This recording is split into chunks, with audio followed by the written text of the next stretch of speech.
Hello, English learners. Welcome back to another advanced lesson here at English Pod. My name is Marco. And I'm Erica. And today we're going to be back in the office. That's right. We are listening in as somebody gets a little bit of trouble from their boss for being a bit late on a project. All right, so we're going to be at the office. Somebody misses a deadline. And so, well, how do you handle the situation? What can you do to explain yourself? And what language can you actually use to talk about missed deadlines and late work?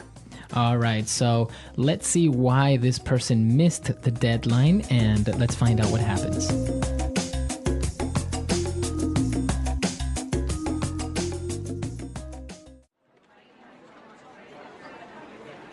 And so I just wanted to check in with you and find out where we are with this project. As you know, you've missed a fairly significant deadline last week, and this will negatively impact the team's ability to move forward with the next stages of this project. I know. I'm really sorry that I missed the deadline, but really, it wasn't my fault. You see, we had all of these unexpected technical problems at the last minute, and I couldn't get into the database and extract the kind of information that I needed for the data analysis. You know, if the tech guys would have done their job and kept the CRM stable, then I wouldn't have missed my deadline. Oh, come on. An excuse like that is tantamount to lying. You're essentially blaming the tech team for your time management issues rather than accepting responsibility for the fact that you were procrastinating for the past 2 weeks. No, I'm not trying to pass the buck here. I know it was me who was ultimately responsible for getting this done. But the thing is, I could have finished on time if the system hadn't gone down. And you know, with everything I've got going on now, I can't afford to waste time dealing with technical problems. I've got a lot on my plate, and there are only 24 hours in a day. I'm not going to accept this excuse. You're using these small technical glitches as a crutch and trying to rationalize the fact that you've missed your deadline. Look, we have standards, and I expect you to live up to those standards. No more phony excuses. If you're in over your head, you tell me. No more missed deadlines. Now, I want that data on my desk by 9 a.m.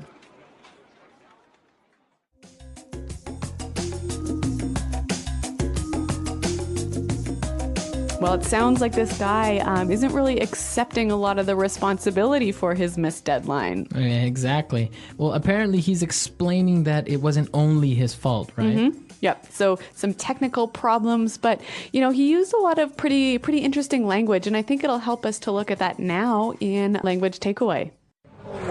Language Takeaway. All right, so on Language Takeaway today, we have 5 words, and let's start with the first one. All right, well, the boss is not really happy with the excuse that the employee was giving, and he said an excuse like that is tantamount to lying. Tantamount. Tantamount to something. Okay, so if an excuse like that is tantamount to lying, what is he trying to say here? Basically, it's the same as, or it's almost the same as. So similar to. Mm-hmm. So if I say tantamount to something else, how would I use it? You know, Marco, taking my computer without asking is tantamount to stealing. Okay, so even though I'm not actually stealing it or taking it home with me, it is almost like stealing. Yeah, and the interesting grammatical thing here is that we almost always use a gerund right after. So tantamount to verb ing. Okay, tantamount to stealing, tantamount to lying, tantamount to killing. Okay. Well, on that happy note, let's go on to our next word. Now, the boss was really unhappy with the employee for procrastinating. Procrastinating. Procrastinating. So the verb is to procrastinate. Mm-hmm. And when you procrastinate, you say, oh, I'll do it later. I'll do it tomorrow. Okay, so you kind of delay things or you leave it for another day. Yeah. All right, very good. So to procrastinate. Mm-hmm. A favorite verb amongst college students. I actually thought for a little while that procrastinate was to have babies. Oh, okay. It's kind of similar. Yeah. What's the word? Procreate. Procreate. Yeah. See? So for a while, I always thought that procrastinate was like having babies. Like, why are you procrastinating? And I'm like, I'm not. Well, glad you got that straight. So yes, our listeners, procrastinate is not the same as procreate. Okay. I learned that the hard way. Yes. Well, it sounds like you had a little bit of a glitch in your understanding of language, and that's our next phrase. So in the dialogue, they were talking about some glitches with the system. A glitch in the system. Okay, so a glitch. Now, this is common among computers, right? A glitch is an error. Right. So when you're talking about a glitch and you're talking about computers, it's an error, a mistake. But we also use it to talk about any unexpected problem, a small unexpected problem. Okay, so a small glitch. Yeah. There was a glitch in our plan and we arrived 10 minutes late. Or I can say this movie has a glitch in the story. So there's a small problem in the story that doesn't make sense. Exactly. All right, so the employee was blaming his lateness on these small technical glitches, but the boss didn't believe this, right? Mm-hmm. The boss said, "You're trying to rationalize the fact that you missed the deadline." Okay, to rationalize. To rationalize. So the boss is saying that he's trying to rationalize. So that means, is he trying to make sense of it? Well, this is an interesting psychological word. And when you rationalize something, you think about it or describe it, like especially some bad behavior, in a way that makes it seem better or proper or more sensible. So you're trying to convince yourself. Yeah, you're telling other people, but you're also telling yourself that it's better. Okay. Or that you're right when you're actually wrong. Yes, yeah. Okay, so he was trying to rationalize the fact that he missed the deadline. So he was trying to explain to the boss and also kind of make himself believe that it wasn't really his fault when it was. Mm-hmm. Now, because this is a little bit of a difficult concept to understand, I think we should hear some examples. Example 1. You can't rationalize your son's behavior by saying he's going through a hard time. Example 2. As much as I tried, I couldn't rationalize buying such an expensive pair of shoes. Example 3. You know it was the wrong thing to do. Stop trying to rationalize it. Okay, so clear as daylight now, this word rationalize. All right, and our final word. So the boss really wasn't happy with these excuses, and he said, "No more phony excuses." Okay, phony. Phony. Phony, phony. So phony is basically false or fake. Right, so a phony statement. Mm-hmm. A phony watch. Okay, a fake watch. Yeah, not a Sony watch, but phony watch. A phony. So a lot of great words in this dialogue, but as you mentioned, we also saw some very interesting phrases that we can use in situations like this. So why don't we start now with Fluency Builder? Fluency Builder. Well, you know, one of the interesting things about English is that we have a lot of ways to make things sound more direct, less direct, harder or softer. And in this dialogue, there are a few examples of how we use softening words to do the opposite, to actually make it a little strong. Okay, so why don't we start with the first paragraph? In the first part of the dialogue, he said you missed a fairly significant deadline. A fairly significant deadline. Now, this word fairly. Kind of, sort of. So it's not very significant, it's kind of significant. Yeah.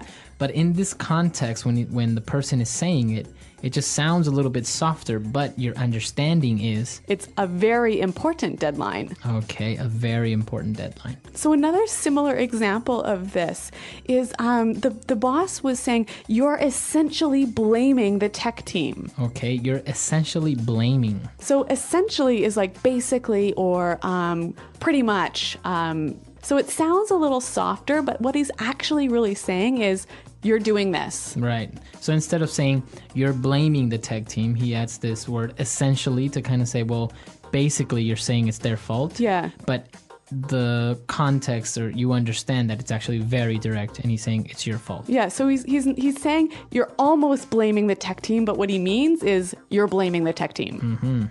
Now, our third phrase is very interesting because it's kind of like a saying. That's right. So the employee says, "I'm not trying to pass the buck here." I'm not trying to pass the buck here. I'm not trying to pass the buck. Now, what's the buck?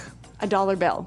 $1 bill. So we understand that he's saying, I'm not trying to blame somebody else or pass the blame onto someone else. Mm-hmm. But you can think about it like this. Like, imagine he had some fake or phony money, right? And he wants to pass that on to the next person so he doesn't get in trouble. Okay. So I'm not trying to pass the buck. I'm not trying to pass the blame, put the responsibility on someone else. Very good. But you know what? You know what he really means here? What? I am trying to do this. Because he knew, he knew that it was a fake dollar bill. Yeah, right? yeah. Okay. Yeah. Now, the fourth one is interesting as well because it's kind of like a metaphor. The boss said, you're using these small technical glitches as a crutch. So using something as a crutch. Now, the crutch is You know when you break your leg, you use those wooden or metal sticks to walk with? okay, to help you walk. Yeah. So the boss is basically saying you're using these technical glitches as an excuse or as an aid to why you missed the deadline. Yeah, so if you think about it like this, some people might say, okay, if you walk with a crutch, then you won't succeed, right? Because whatever. So this employee is basically saying, yes, I know that I should meet deadlines, but these problems, these glitches are like my crutch that make me not succeed. Okay, so he's trying to just make excuses. Basically. So, God, Marco, that was a little bit difficult to understand. Do you think we should give a couple more examples? Yeah, I think some more examples would be very useful, so let's listen to a couple of them now.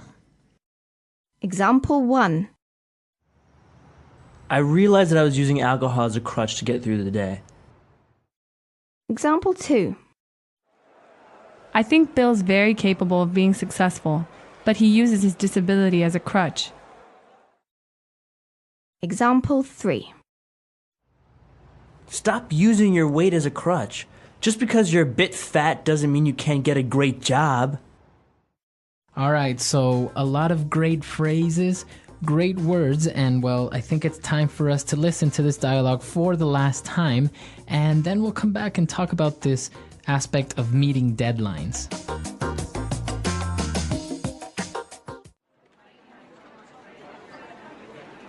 And so I just wanted to check in with you and find out where we are with this project. As you know, you missed a fairly significant deadline last week, and this will negatively impact the team's ability to move forward with the next stages of this project. I know. I'm really sorry that I missed the deadline, but really, it wasn't my fault. You see, we had all of these unexpected technical problems at the last minute, and I couldn't get into the database and extract the kind of information that I needed for the data analysis. You know, if the tech guys would have done their job and kept the CRM stable, then I wouldn't have missed my deadline. Oh, come on. An excuse like that is tantamount to lying. You're essentially blaming the tech team for your time management issues rather than accepting responsibility for the fact that you were procrastinating for the past 2 weeks. No, I'm not trying to pass the buck here.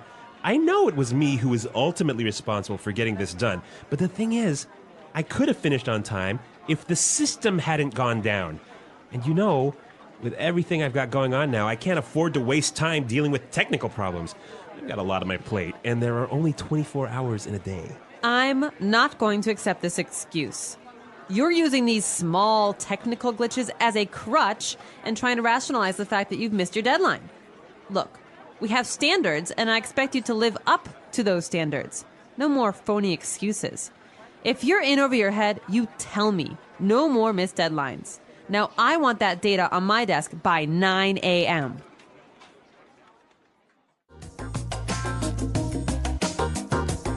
This employee got in a lot of trouble for missing his deadline. Exactly. I think it's a very important aspect of not only Western culture, but also in general, assuming guilt when it's your fault. Yeah. In this case, we saw that the employee didn't really want to accept the fact that it was his fault. Yeah, he didn't say, yeah, I know it was me, I'm sorry, and this is my plan to fix it. Now, this is very important among cultures because in some cultures, the aspect of losing face is so important, right? Right. So somebody may not really want to assume guilt, or they have to because it's part of the culture. But what's the standard in North American business practice?